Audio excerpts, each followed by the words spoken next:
Psalms 109. Psalms 109, verse 2, for the mouth of the wicked, the mouth of the deceitful have opened against me. They have spoken, they have spoken against me with a lying tongue. They have also surrounded me with the words of hatred and fought against me without a cause.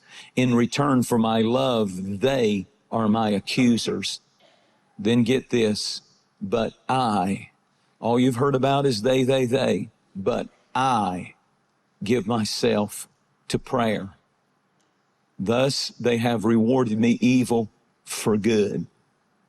And then I want you to notice verse 20. Let this be the Lord's reward to my accusers. And you have to back up and read all those previous verses that before that verse to see the reward of the Lord on the enemies. When one man, David, was surrounded with enemies and they were lying and they were trying to destroy him, threatening to kill him, they were plotting, they were scheming. They. I did good to them. They did evil to me. And then he said, they, and then the narrative changes. But I will give myself to prayer. I'm preaching today on have you prayed about it? Have you prayed about it? My dream for this message would be that when you leave this room, what anybody else, any other name, any other circumstance in your life will be pushed aside. Any other crisis, any other thing that makes your heart tremble in fear, any other thing that torments you with worry, any addiction that someone you love is being held not physically as a hostage, but spiritually by addiction or bondage. And when you think of it, you feel so helpless. I want, by the time we get to the end of this message, all of that stuff to be pushed to the side. They will not matter. What they are doing, what they are saying, what they are scheming. I can't control what anybody else does, what they do, what they say, but I will give myself to prayer. The issue is not what they did. The issue is not what they continue to do. If you're praying for somebody to be set free, the issue is not what they continue to do. The issue is, but I. You'll know what my response is. I will give myself not to worrying about them, not to being frustrated about them. I will give myself to prayer. They lied, but I'm going to pray.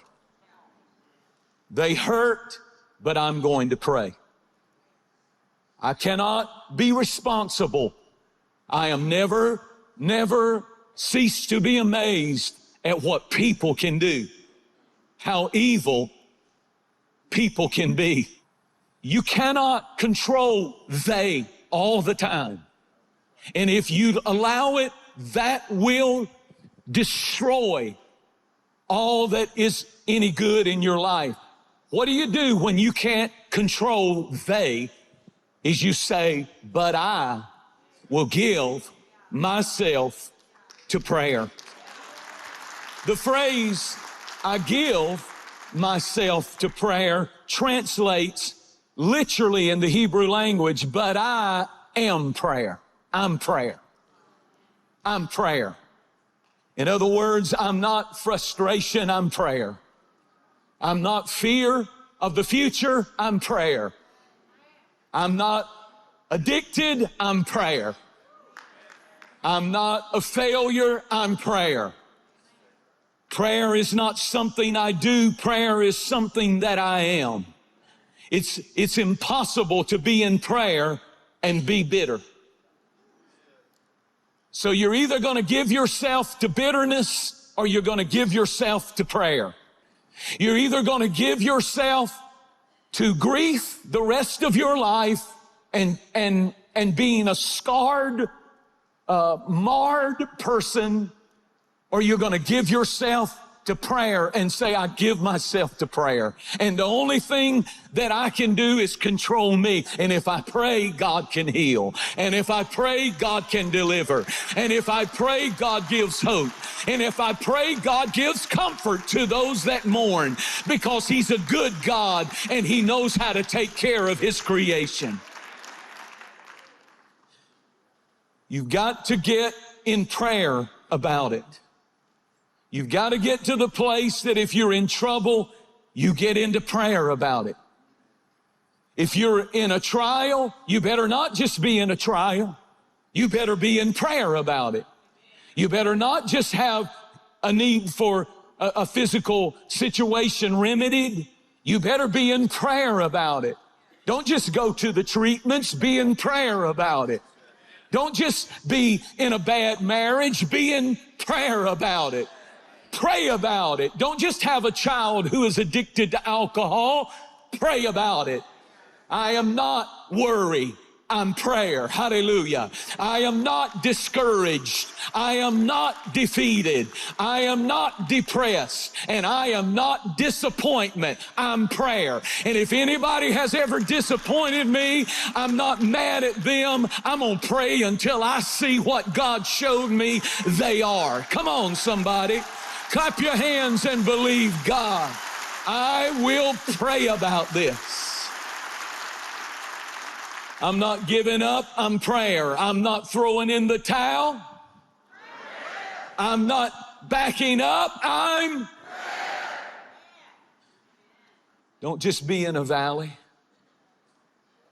But since you're in it, and everybody is sooner or later, you're either going into one. That's why you're not in it yet, but you're going into one. You're either in one or you're coming out of one.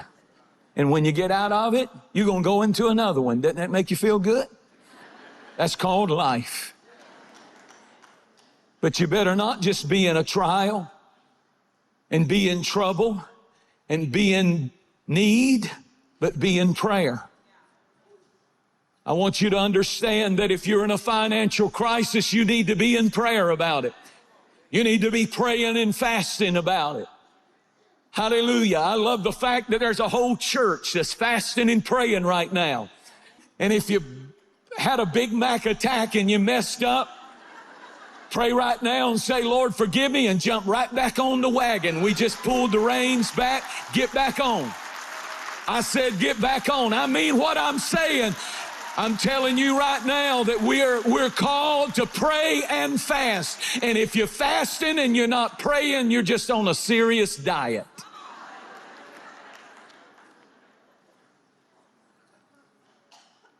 When you make a choice to pray, you are deciding what you give your emotions to, what you give yourself to.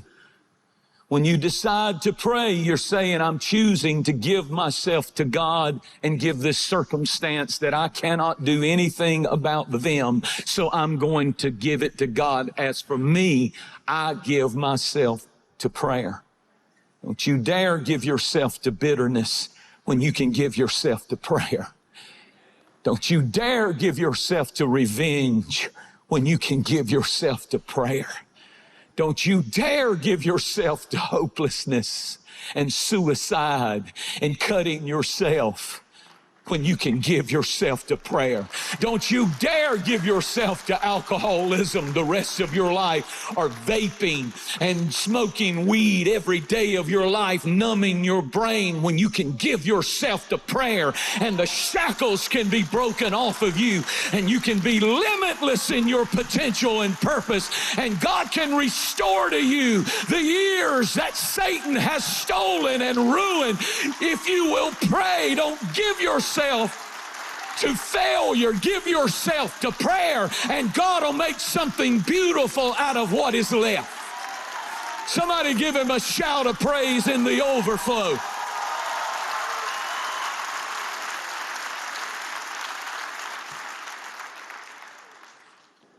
You see, I'm afraid a lot of Christians' default is to give yourself to frustration instead of giving yourself to prayer, to give yourself to anger and rage instead of giving yourself to brokenness and intimacy with God that changes you, that changes your whole attitude, that changes, folks, you just don't get out of every little crisis just like that.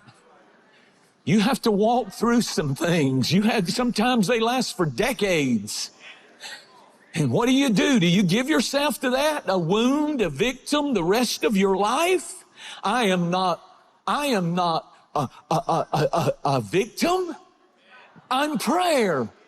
I refuse those titles.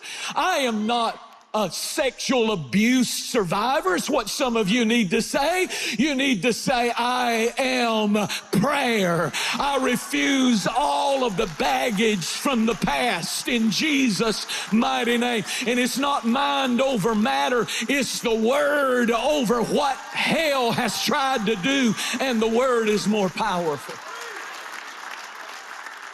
They tried to destroy you with it. But all things are working together for your good when you turn it into prayer. Life is going to happen. Tragedies are going to happen. Trials and setbacks in life are going to happen. Fast all you want to fast. You're still going to go through stuff. Pray all you can pray. So go on and understand, Jesus taught this lesson. It rains upon the just and the unjust. Trouble comes to everybody. The issue is not what happened to you. The issue is what's going to happen to what happened to you. Prayer is where I go to deal with what life has dealt me. When life deals you something and a tragedy happens and somebody is killed or a bad doctor's report or a financial contract gets canceled and it changes your life and everything's different, or you go through, or you get cheated on, or whatever we can stay up here and name all day long, trials and crises and things that people are walking through. And when it happens to you, my point in this message is prayer is where I go to deal with what has been dealt to me. And the only way to keep it from getting in your heart is to get it in your knees. And if it gets in your knees, then it will stay out of your heart. The more you say, I give myself to pray about it, the less it will get in your heart. Bitterness will get in your heart. Revenge will get in your heart. Hatred will get in your heart. Unforgiveness will get in your heart. Offense will get in your heart. And he said, you cannot control that. They lied. They hurt. They did this. They did that. But I am responsible for me. I will give myself to prayer. Offense, listen to me carefully, offense is an event, but being offended is a choice. Jesus said, every person will be offended. Every person. Offense, Jesus said it like this, offense must come.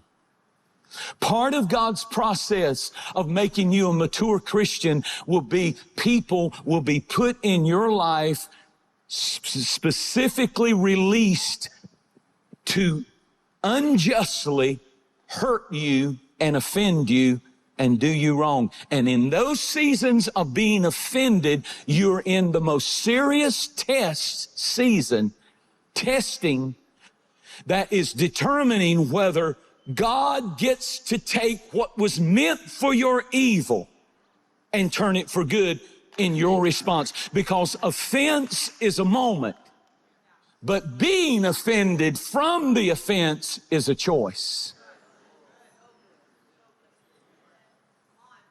Well, I don't understand. What am I supposed to do? Just pray about it? No, I'm going to really make you day. Fast and pray about it.